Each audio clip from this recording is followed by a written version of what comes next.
So, kasama ho natin ang chairman ng Philippine Red Cross, si dating Senator at Philippine Red Cross Chairman Richard Gordon. Magandang umaga po sa inyo at welcome sa Bombo Radio Philippines. Si Bombo Genesis po ito, Senator, at kasama natin ang ating katandem si Bombo Everly Rico. Thank you so much for joining us. Maraming salamat po sa pag-join sa amin sa Bombo Radio Philippines, nationwide, worldwide. Kamusta ho sa ngayon ang pagtugon po ninyo sa mga apektado, mga kababayan po nating apektado ng Super Typhoon Pepito dyan po sa may Bicol region at Cagayan Valley after nga po yung dalawang magkasunod na landfall ng naturang Super Typhoon, Mr. Chairman? Anim na typhoon na yan in less than a month. No? At ang nangyayari ngayon, nandun pa rin tayo sa Bicol, andun hindi kami umalis doon. So, nagdagdag tayo ng tao sa Cagayan at sa Isabela dahil sa Leon at Marce, sa Nica, sa Aurora, nagdagdag tayo ng tao sa Ovel ulit, sa Cagayan, and now sa Pepito, Catanduanes, Bicol, Central Luzon, lahat yan may mga tao ng Red Cross at mga logistics. Right now, ang mga problema ay hinaharap natin ay halimbawa sa Bicol, sa Catanduanes, yung lalo na sa northern part, may mga hospital tayo sa Birac, southern part yun, na walang tubig. Sira yung water district. Kaya naglalagay tayo ng tubig ngayon, ng water tanker doon at 10,000 liters ang kinarga na natin doon sa hospital. Tatakbo ngayon yung water tanker natin doon sa dulo sa Pandan, sa norte. That's a 3-hour ride. At maglalagay tayo ngayon ng tatawag natin water purifier doon para yun ang mahirap. Wala talagang tubig doon. At wala pa rin kuryente. So magdadagdag siguro kami ng water tanker doon kung kailangan. In the meantime, continuous ang tulong natin sa mga lugar na yan, lalo na sa food at saka yung tatawag natin food trucks, andun palagi. Magsusupply tayo ng mainit na pagkain. Pati doon sa mga pier, sa Sorsogon, sa Maslog, lahat yan, dinibigyan natin ng pagkain at saka lahat ng mga tao nasa evacuation center.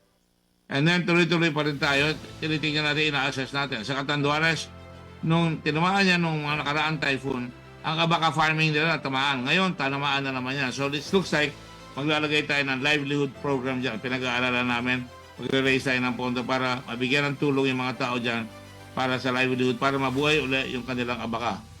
Sa Aurora, walang kuryente, 80% of the province. Walang communication signal. Mabuti na lang ang Red Cross palagi.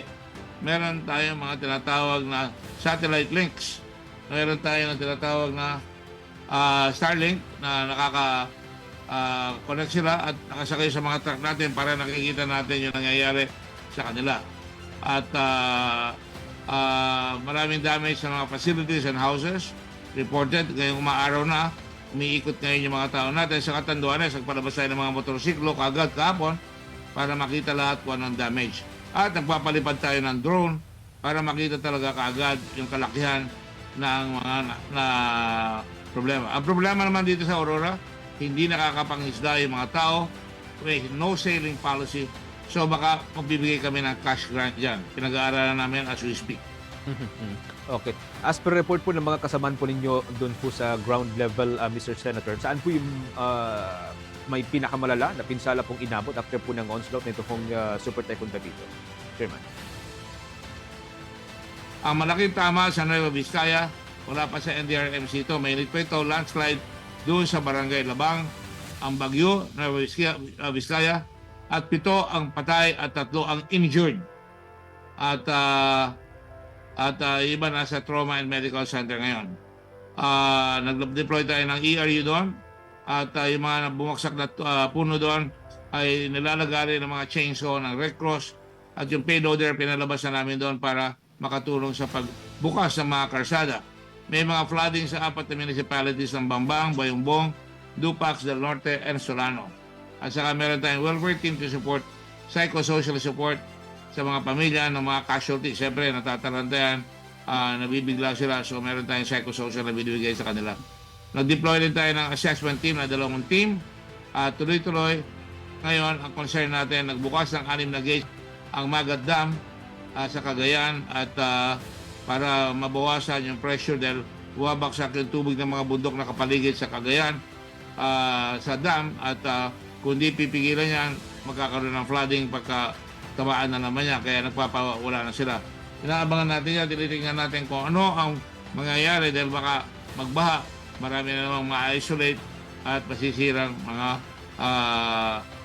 kabuhayan ng tao.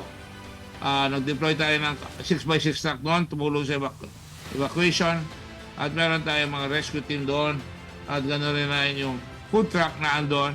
At sa Apari, sa Cagayan, nandun yung mga tao natin, may water tanker tayo doon. At ngayon, nanghihingi ng tulong sa atin ang Civil Defense. Meron silang malaking water purifier. Kailangan lang magdi-distribute. So, bibigyan natin ang water tanker. Pinag-aaralan namin. Hindi ko lang yung request para magpadala kami doon ng dagdag na water tanker para mas mabilis mabigyan ng tubig yung mga tao doon at yung mga hospital doon at yung mga nangangailangan ng tubig. Okay. Oo. Bob Weber, with your question, please. Alright. Kumustahin na rin po namin, Chairman, yung mga volunteers po ninyo after po nitong 7 na magkakasunod po na bagyo? Ang mga mobilized volunteer natin siguro mabutan ng mga 5,000 all over the area. Pero tuloy-tuloy ang augmentation natin yan.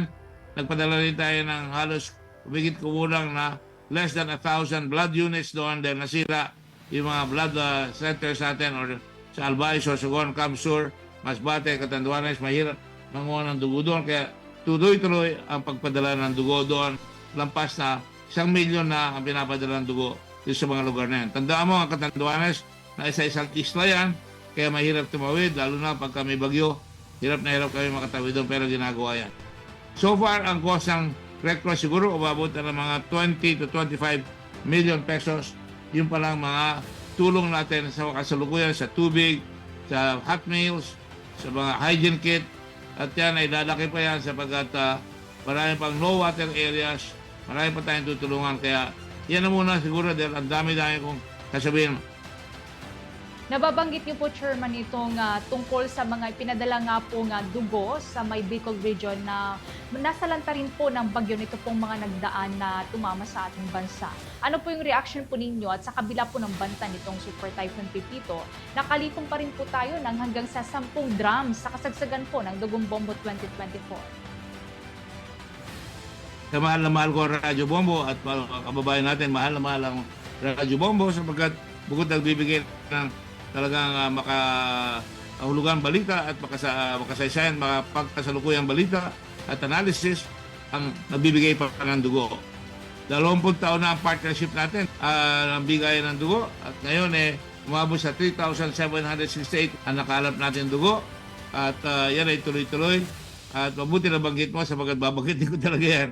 Naunahan mo lang ako. Thank you sa Radio Bombo. Thank you kay Bert at saka sa ating mga kaibigan sa pamunuan ninyo at lahat ng mga kawani ng mga Radyo Bombo sa buong Pilipinas. Okay.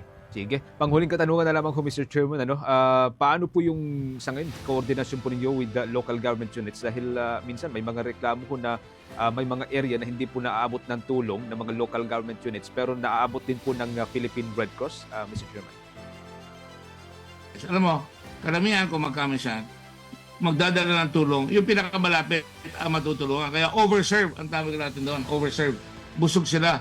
Meron tayong mga underserved units. Bawa, ngayon, pinipigure out ko kung paano kami makakapagpadala ng tubig sa isang barangay dito sa bundok ng Sorsogon. Na although wala pang 1,000 tao, nahihirapan silang makakuha ng tubig. Kaya pinag-aaralan namin dito araw-araw yung problema yan. Ano pangalan ng barangay rin sa Sorsogon? Itinext lang sa akin kahapon. At bukod dyan, papadala rin tayo ng aquatabs para yung inumin ng tao ay malinis. Kaya kami basic yung pagkain, tubig, sa malapit sa Donsol, isang barangay ng Donsol. Yung pa naman ang pinasikat ko na Watch Our Whales. May mga barangay doon na hindi maabot ng tubig. Kaya sisikapin natin makapagpadala tayo ng isang water buffalo. Ewan kung ubra doon dahil bundok yon. Pero at least makapagpadala tayo ng kahit na rain harvester para pag umulan may tubig at mapuno natin yung mga tubig na yan. So, yan ang mga problema natin ngayon. Pero like I said, we have water tanker units na siyam na nakakalat yan. Meron pa tayong mga drone para makikita natin ang overview. Meron pa tayong satellite phone. Pagkukuha ko lang ng satellite phone, bagong-bago dahil luma namin, hindi na umubra. Meron pa tayong pinadalang mga volunteer emergency response vehicles. Yung sinabi ko, gastos lang yun. Pero pa yung halaga ng mga vehicles, ng mga gamit na ginagamit dito sa halos buong Luzon at kasama ang Visayas. Sige, thank you so much. Maraming salamat for joining us, Senator. Hanggang sa mga susunod na kayo po namin makausap, Senator. Maraming salamat sa inyong pamunuan. Thank you very much. Lalo na lumalakas sa loob namin pagkasama namin ang Radyo Bombo. Thank you. Maraming salamat po, Senator. Si dating Senator at ngayon po Chairman ng Philippine Red Cross, Senator Richard Gordon.